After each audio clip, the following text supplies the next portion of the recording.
Building a nation does not stop at the completion of one stage. Our past and present are the strong foundations for our future. But a nation must not content itself with pride at daily accomplishments, but rather must look forward to the future.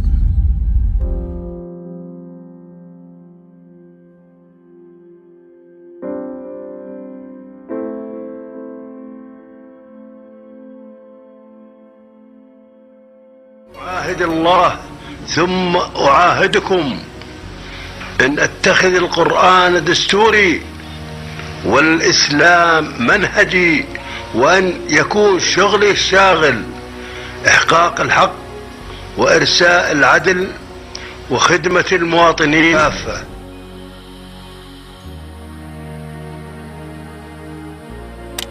In Riyadh, August 1st, 1924, a king was born. Abdullah bin Abdulaziz was the 10th son of the original founder of the kingdom, King Abdulaziz. In 1961, Abdullah became mayor of Mecca, which initiated his devotion to public service. ففي عام 1384 هجرية اختاره الملك فيصل بن عبد العزيز رحمه الله رئيسا للحرس الوطني. وفي يوم الاثنين 26 من جمادى الآخرة لعام 1426 هجرية بايع الشعب خادم الحرمين الشريفين الملك عبدالله بن عبد العزيز ملكا للمملكة العربية السعودية. Since then, King Abdullah immediately began implementing his reformist vision for the future of Saudi Arabia, continuing on the same path that he embraced as the crown prince. أيها الشعب الكريم، يعلم الله إنكم في قلبي، أحملكم دائما وأستمد العزم والعون والقوة من الله ثم منكم.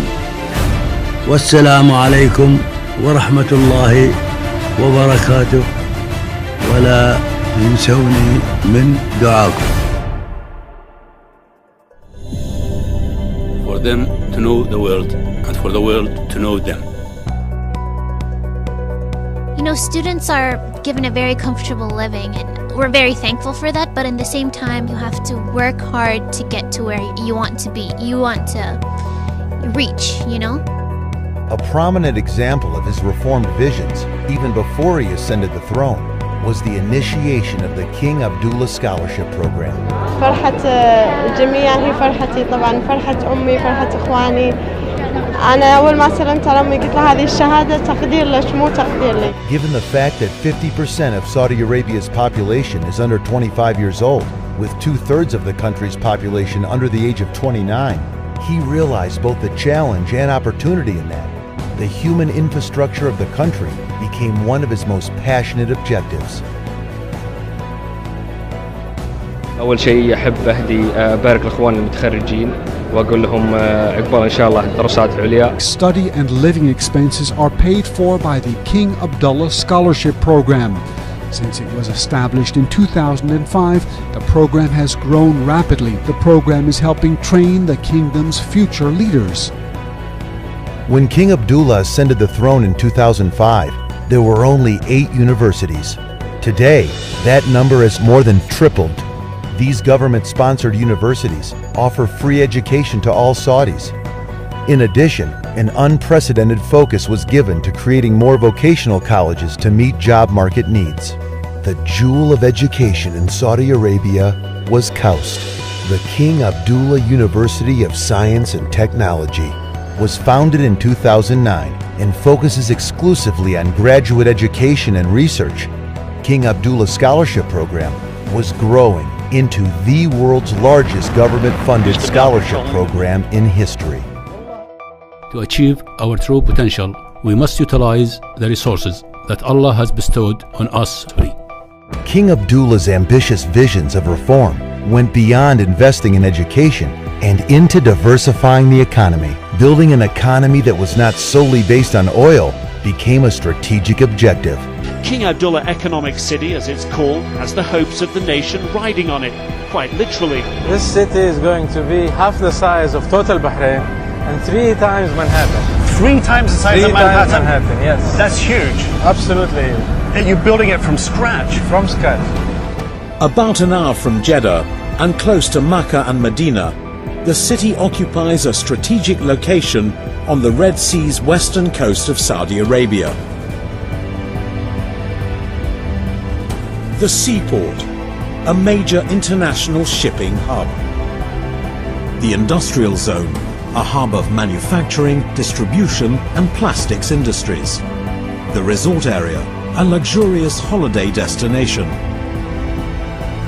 The education zone, to help nurture the talent of young Saudis. The central business district, a unique live-work environment. The residential area, offering the very best in living standards. Under his global leadership, the kingdom's goal was to be ranked in the top 10 globally. In 2010, that goal was accomplished, as Saudi Arabia went from being ranked 67th to 10th in 5 years. This is 2020 with Barbara Walters. المرأة هي أمي، هي أختي، هي بنتي، هي زوجتي. أنا مخلوق من المرأة. Realizing that no nation could fully prosper without the participation of all its people, King Abdullah was a prominent supporter of empowering and including women on all levels within the guideline of Sharia. حصلت المرأة السعودية على بطاقة الهوية الوطنية للمرة الأولى عندما كان الملك عبد الله وليا للعهد. The inauguration of Princess Noura bint Abdullah Rahman University is a strong testament to his belief in the empowerment through education. رعى خادم الحرمين الشريفين الملك عبد الله بن عبد العزيز آل سعود حفظه الله بعد عصر اليوم حفل افتتاح المدينة الجامعية لجامعة الأميرة نورة بنت عبد الرحمن للبنات، والتي تم إنشاؤها على أرض تبلغ مساحتها 8 ملايين متر مربع وبتكلفة إجمالية تزيد عن 20 مليار ريال. PNU, founded in May of 2011, which to date is the world's largest institution of higher learning exclusively for women. الله إن شاء الله يحط فيها البركة. With this inauguration of the first all-female university, came also with the first historical decision to appoint the country's first female university president, Al-Johara Al-Saud. Another unprecedented historical appointment came with King Abdullah's decision to make Noura Al-Fayez Deputy Minister of Education, making her the first woman to hold a cabinet-level position. King Abdullah did not stop there. أعلن الملك السعودي عبد الله بن عبد العزيز قراراً يسمح بموجبه للمرأة السعودية بالترشح لعضوية مجلس الشورى اعتباراً من الدورة القادمة. كما سمح الملك عبد الله في خطابه السنوي الذي ألقاه أمام مجلس الشورى، سمح للمرأة بالترشح لعضوية المجالس البلدية وترشيح المرشحين لتلك المجالس. أولا، مشاركة المرأة في مجلس الشورى عضواً اعتباراً من الدورة القادمة وفق الضوابط الشرعية. ثانياً، اعتبار من الدورة القادمة يحق للمرأة أن ترشح نفسها لعضوية المجالس البلدية. Analysts say it is by far the biggest change. King Abdullah is trying to initiate reform in a subtle way, by finding the right balance between going too fast or too slow. Sarah Attar became the first ever female Saudi Arabian track and field athlete to compete at the Olympic Games, with the 19-year-old describing the experience as so much more than just a run. I think it really shows that there's progress on its way and that we were allowed to compete. It shows that more steps are going to come and that this was just an amazing thing. And for women in Saudi Arabia, I think it can be inspiring, you know, to not give up on your dreams, because it can and will come true. King Abdullah also made women's employment a top priority. The 5-year development of 2005 through 2009 set a target of 15% of government jobs to go to women.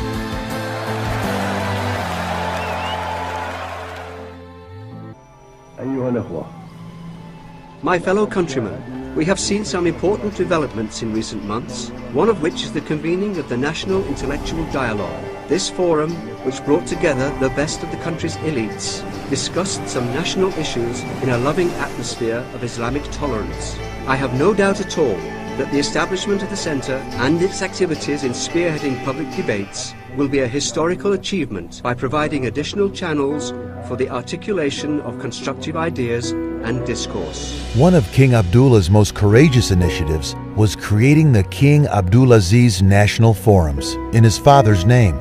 By doing so, he was encouraging Saudis to embrace their tribal, regional, religious, and even intellectual diversity. By starting the kingdom's first national debate forum, he brought together Saudi men and women from different regions and of different affiliations. He brought them together for conversations that were both challenging and enlightening. The founder of modern Saudi Arabia was a very shrewd, powerful historical figure that shaped the future of the Arabian Peninsula for centuries to come. The sons of Abdulaziz have built upon their father's success, a state with modern government institutions, while still rooted in the traditions of their Muslim faith. Like all his brothers, King Abdullah has put his own personal stamp on the kingdom's development while dealing with and responding to the events that took place in his era. But even before he ascended to the throne, like all of Abdulaziz's sons, he was being trained for greater responsibilities to come. Not only did he focus on international affairs, but interfaith dialogue as well. King Abdullah had already made history by being the first Saudi monarch to visit the Pope, when in November of 2007, he met Pope Benedict XVI in the Apostolic Palace. In 2011, an agreement for the establishment of the King Abdullah International Center for Interreligious and Intercultural Dialogue in Vienna was signed between the governments of Austria, Spain, and Saudi Arabia. In the Muslim world, we need to learn this at home first, because this is where the differences start to divide us. We should disregard our differences and look for more common matters from a philosophical point of view in order to rise above our destructive differences. And in our day and age, when we live in a global world, there is no excuse whatsoever not to do this. There is every incentive to do it, in fact. King Abdullah is a personal friend. الملك عبد الله صديقي شخصيا. لما يمثله البلدان من ثقل سياسي كبير تجاه جميع الأحداث السياسية، وهي أيضا تعبر عن عمق الصداقة التي تمتد لأكثر من 60 عاما بين البلدين الصديقين.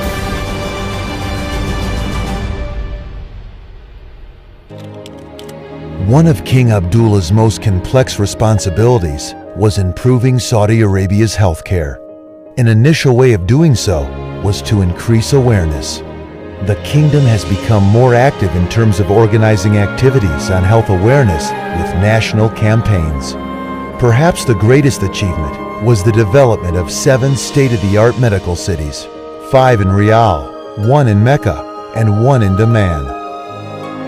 What people know most about healthcare in Saudi Arabia is King Abdullah's humanitarian support of separating Siamese twins, performed by the kingdom's leading surgeon in separating Siamese twins, Dr. Abdullah Al-Rabaya. Healthcare in Saudi Arabia, a defining testament to New Age, was ratified and reformed under King Abdullah, forever aiding and affecting the kingdom and its people for generations to come. هذا الملك الفذ الذي بفضل الله عز وجل ثم بقيادته الحكيمة وصلت المملكة العربية السعودية الآن إلى مصاف الدول المتقدمة. نحن نرى ولله الحمد على مستوى الحرمين الشريفين الأعمال التي لم تعمل بالتاريخ كاملة، مراكز الحوار، الابتعاث، الصحة، جميع القطاعات بدون استثناء الحمد كانت وما زالت في اهتمام خادم الحرمين الشريفين.